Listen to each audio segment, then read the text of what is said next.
Welcome to the West Coast WVU podcast. I'm only 5 episodes into this podcast, and I'm already doxing myself, as the burner accounts say. But I just figured it's easier this way.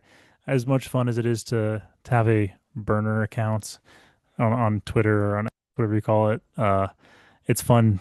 It's kind of annoying to have to like hide my background and stuff, and I'm a 30-year-old MBA graduate. Like I don't need I don't have anything to hide, right? So, but but anyway, for all of you guys who are listening and joining, thank you so much for listening to this episode, and thank you for listening to the last 4 episodes that we've done or that I've done.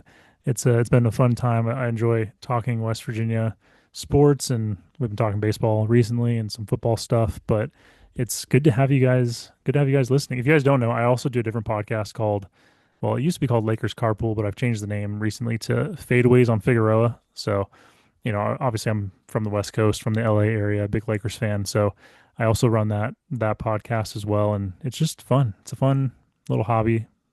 Like to kind of engage with the fan base in this way. So, yeah, thanks for joining, thanks for listening. And if you're a Lakers fan or like the NBA and interested in the Lakers, go check out that podcast as well. Um, so we're here. We're going to talk about West Virginia baseball. West Virginia is in the Super Regionals against LSU, and LSU is a powerhouse of a program in the college baseball world. And I guess they're a powerhouse of an athletics program in general, but their baseball team's really good. And we have a 3-game series against them coming up this weekend. The first game is on Saturday, June 7th. Game two is on Sunday, June 8th, my birthday. And then if there's a game three necessary, it'll be played on Monday, June 9th. So hopefully we don't need to, well, if West Virginia loses one game, then hopefully we can play Monday. But if they don't, then hopefully we don't have to play Monday and they can just get 2 wins against LSU. That'd be huge. Um, in terms of in terms of, previewing this series, I'm not gonna lie, I've mentioned this in my other episodes as well. Like not a I like baseball as a sport. I like the MLB. I enjoy college baseball, but I'm not an avid follower of college baseball. So, you know, people are probably turning off the podcast now, but I've been getting into it with the playoffs and all that stuff. And West Virginia had a historic season this year. They won the Big 12 regular season title, and I think they won the most games that they've won since like the 60s. And so it's been a fun season. So I've been definitely following along, especially with how well they've been playing. And, I checked the scores and it's like, wow, they won again. They won again. Like, are they ever going to lose? And, unfortunately, they lost some dumb games to Pitt, and I think to Marshall, and even to Penn State. Literally, like the three worst teams you could lose to as a West Virginia fan. Like, um, but anyways, it is what it is. We're here. We're in the Super Regionals. We're playing LSU, and the biggest thing that I'll mention first with LSU that I've seen, and again, like I've mentioned, I'm not a huge college baseball follower in general. I mean, I know LSU is good and stuff, but I didn't follow them closely this season. I couldn't really speak to a ton, but I did watch them in their regional a little bit. I watched them against Little Rock when they lost, and against Little Rock when they beat Little Rock in that game seven.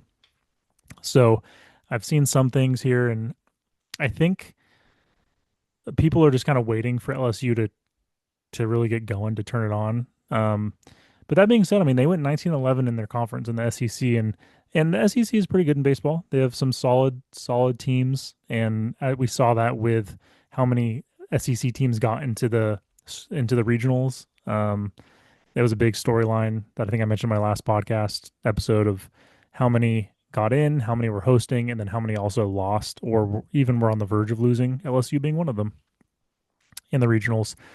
And so we were one game away from West Virginia probably hosting a super regional against Little Rock, which would have been super fun. But whenever you get a chance to go against one of the best programs in the sport and like prove something, that's also really fun too. So as much as and I talked about this on my last episode as well, where it's like, maybe you don't want to play Little Rock when they're rolling and they're beating a team like LSU. Like maybe that's not a team you want to play. But again, on paper, like I was seeing on Twitter, people saying like, really, like the team that was 500, I forget what Little Rock's record was, but they were like 500, or they didn't have like a great regular season record, and they obviously don't play in a conference like the Big 12 or the SEC, right? So like on paper, you aren't afraid of a team like Little Rock nearly as much as you are of a team like LSU. But all that being said is we were a game away from hosting Little Rock probably in the Super Regionals, which would have been super fun. And of course, people were already saying, like, I think when Little Rock, they went up like 5-1 against LSU in that game 7, and people were already, West Virginia fans were already saying, like, man, we're really going to lose to, to Little Rock hosting a super regional, aren't we? Just like that, West Virginia fans, been through a lot, been through some pain from a sports standpoint. But all that being said, I think that the one thing to take away going into the super regionals is that LSU is vulnerable. They have some chinks in their armor. They have shown that they can be beat and that they can have runs put up against them. And I I'll take it. This West Virginia team is one of the most resilient teams that I've probably ever followed. And again, I haven't followed them as closely this season as I do maybe the other West Virginia sports or other sports teams that I follow. But even just in the regionals, against Kentucky game 1, you have a walk off to win that game 4-3. Against Clemson, you get up to a big lead, and then that lead starts dwindling. You're in the ninth inning, you have the bases loaded, and you're only up by 3, and you don't let them come back. Against Kentucky again in that final, where West Virginia's backs weren't even technically up against the wall in that game. They could have lost that game and played Monday against Kentucky again, but why do that when you can score 13 runs and win the game 13-12 on taking the lead in the eighth inning on a 6-run eighth inning, right? Like, this West Virginia team is super resilient, and they don't back down. They keep fighting. They're just they'll swing their bats until they start, against um, Kentucky in that final to win the regional. They were down 12-7. I think it was 12-7. And I mean, they'd already put up 7 runs, but then I think there was a few innings where they weren't really getting much, but they kept swinging and they put up 6 runs in the eighth inning with 2 outs in the eighth inning. Like, it's insane. So I like what I've seen a lot from this West Virginia team. I think that if there's any team that has what it takes to beat a team like LSU, it's West Virginia. And, I don't know. It's hard. Like, I'm obviously biased. I'm a West Virginia fan here. I want them to win. I've seen more of them than I've seen of LSU. What I've seen of LSU is them having a hard time beating a team like Little Rock, right? So it's easy for me to sit here and say, oh yeah, I mean, West Virginia, not to say that it'll be easy or that they'll sweep them or anything like that, but it's easy for me to sit here and be like, yeah, like, why can't West Virginia, make it a series, and potentially even win it?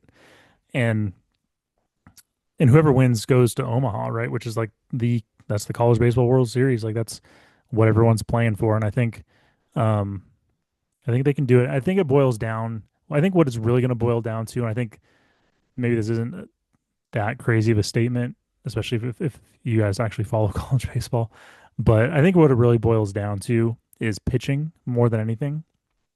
I think the regionals are crazy, right? I think teams play up to 4 games, and most college teams have like 2 solid pitchers, maybe a couple solid like relief pitchers or closers, and from there it's like, uh, like, you got guys coming in there that they'll pitch, but they also play first base or they also play catcher, things like that, um, and LSU is known to have one of the deepest pitching rotations in all of college baseball in the nation. So in that sense, it's like, okay, if we're going to compare pitching, um, I think LSU takes that. I think if you're going to compare hitting, LSU probably takes that as well. I mean, LSU is on paper, the better team, but their pitching struggled against Little Rock. LSU's did. And so I think there's a world where LSU can, or West Virginia, if they're patient with their at bats, they don't get ahead of themselves. They're able to force um, the count to be favorable, hitter favorable counts, 3-1, 2-1, things like that. When you're patient, you can draw some walks. West Virginia plays a really style of like stealing and bunting, and and taking the extra base, which is really helpful, things like that. So, you know, I'm I'm optimistic in the sense that I just want West Virginia to win. I'm sure pretty much anyone else that's picking the games that aren't West Virginia fans are probably picking LSU, which again I can't really argue with that. But um, if there is a West Virginia team that has ever been able to get to Omaha and beat LSU, a team like LSU, I think it's this team. So that's kind of like the bulk of my of my analysis. But I'm looking forward to it. I think it's going to be fun. I think obviously losing won't be fun if they do lose, but I think at the very least, like I see these games.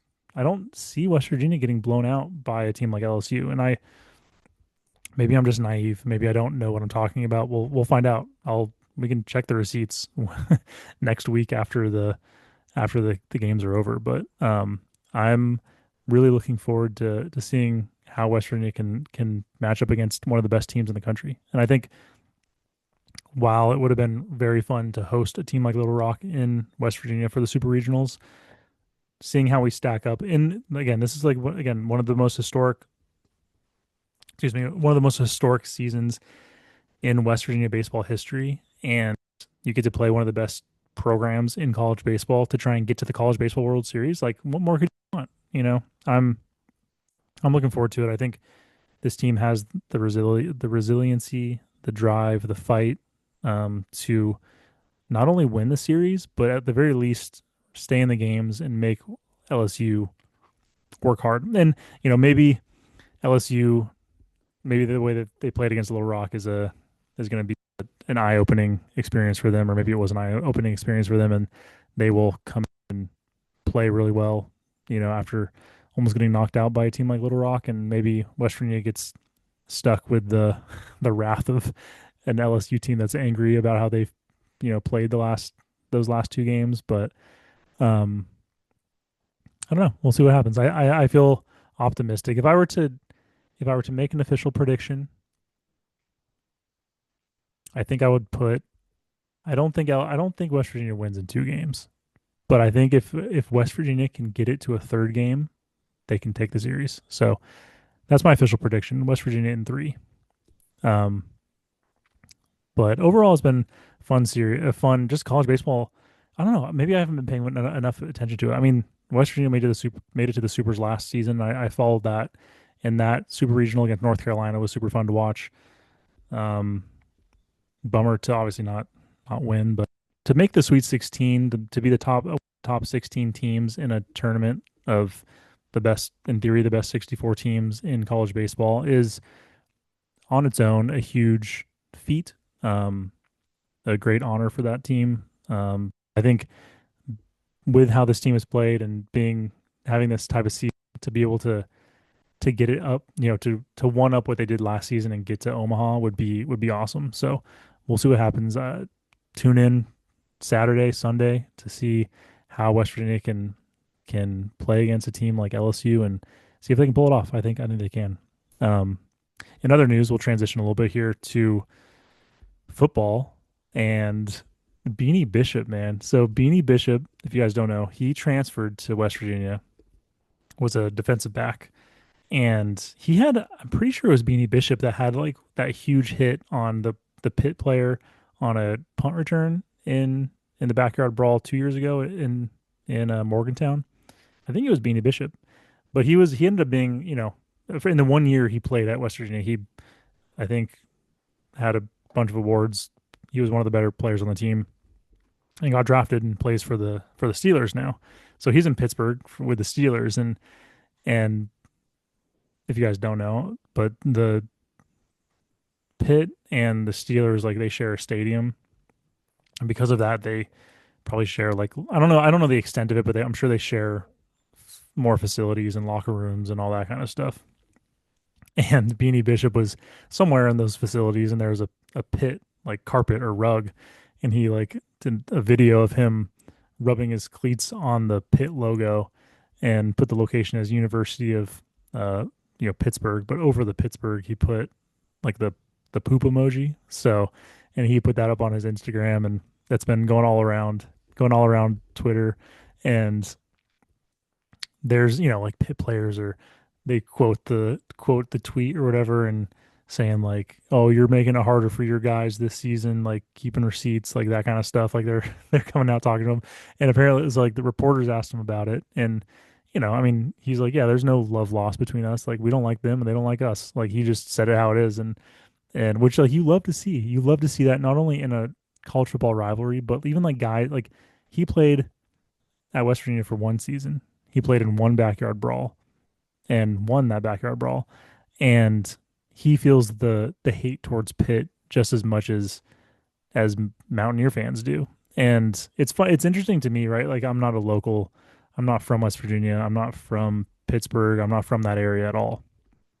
And I, I did my MBA. I did my MBA at West Virginia, but I did it online. Like I've been to Morgantown a handful of times just between my sister going there and all the different friends that I've had that have gone there and stuff. So I'm very familiar with the area and I'm familiar with the campus and all that kind of stuff. But I've never actually lived there. I never had an address there. And so like in some ways, I think the Pitt rivalry can not that it's lost on me, but my personal hatred towards like Pitt it's grown from like a just a fan like interacting on Twitter with people and that kind of stuff. But I don't have that same regional rivalry just based on where I'm from. Not to say that I don't hate Pitt. Like I've learned to hate Pitt, and I'm learning. Every year I'm learning more and more how to hate Pitt. But it's fun to like see that rivalry, the rivalry blossoming, and seeing a guy that not only like played in the backyard brawl, only played in it once. Has been moved on to the NFL, plays in the NFL, just so happens to play for the team that's in the same city as Pitt and like still like talks trash and all that kind of stuff. Like it's fun. And if reporters ask him about it and then I guess also like Pitt players like some of them were standing like posted up like watching him practice or like I don't know, like trying to be like playing into the rivalry, but like trying to be intimidating or something like that. And Beanie Bishop's just like, yeah, I saw him out there. I thought they were just like the Beanie Bishop fan club or whatever, something like that. And just like funny stuff. But it's you love to see you love to see Pitt getting like all annoyed by his comments and all that stuff. And I just it's a fun the rivalry's fun at the end of the day. And like yes, there is hatred from a team standpoint of like you hate as a West Virginia fan you hate Pitt and all that stuff. But um just some like funny news from a football standpoint. While we're eagerly waiting for the football season to start and all that stuff, it's always fun to have football news in I guess it's June now, I almost said May. In June, you have like 2 to 3 months until football season starts. And fun news, some fun personal news here is I am going to be attending the backyard brawl this season, and we're going to be going with some friends. And like I said, I've been to Morgantown a few times. I've only made it to a football game once in person so far. So it'll be my second in person West Virginia football game. I was actually in Morgantown for my sister's wedding back in October, not last year, but 2 years ago, which was when we played Houston. And I was like a little bummed because I was like, oh, you can, well, I wouldn't miss her wedding obviously for the football game, but it was funny because like that turned out to it was a Thursday night game, and so I was in Morgantown. My sister had her like bachelorette party stuff that night, and I was in the hotel room with my daughter who was only like 10 months at the time, and so I was just like with her in the hotel room watching the game on TV. So it was kind of funny like being in Morgantown during an away game, but but I don't need to say any more about that game. That was not a fun ending to that game, but fun game in general, but not a fun ending. And so anyways, I'm excited, super excited to be out in Morgantown later this year. If any of you guys listen or follow me on Twitter, listen to the podcast, definitely hit me up and we can try and if we're gonna be out there, we can try and meet up or something like that. I mean, I'm down for whatever. But yeah, super excited for that. Definitely not so patiently waiting to be able to be out in Morgantown for the backyard brawl. But until then, we got some college baseball still to be played. So, like I said, this weekend up against LSU, we'll see if West Virginia can take on one of these college baseball powerhouses and make it to Omaha. Thank you so much for listening, and go Mountaineers.